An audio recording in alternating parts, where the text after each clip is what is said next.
লাগবে টাকায় টাকা। আমরা এই মুহূর্তে জোরদুকি টোলের কাছে যাচ্ছি, দেখা যাচ্ছে ওখানে গিয়ে কত টাকা নিয়েছি আপনারা একবার দেখতে পারেন। কত টাকা যায়, কত চলো তাহলে আজ আমরা চললাম জোরদিঘির নতুন টোল ট্যাক্সটা দেখতে।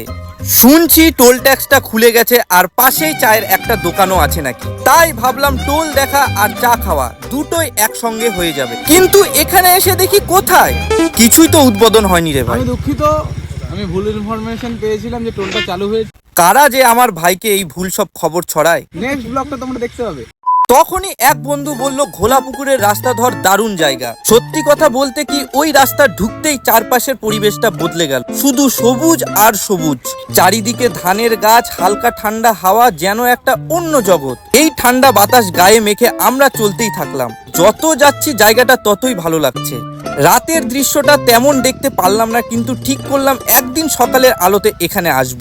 আজ এলাম টোল দেখতে, পেলাম না ঠিকই, কিন্তু একটা দারুণ জায়গা খুঁজে পেলাম। ভুল খবরও যে এমন ভাবে আনন্দ দিতে পারে কে জানতো।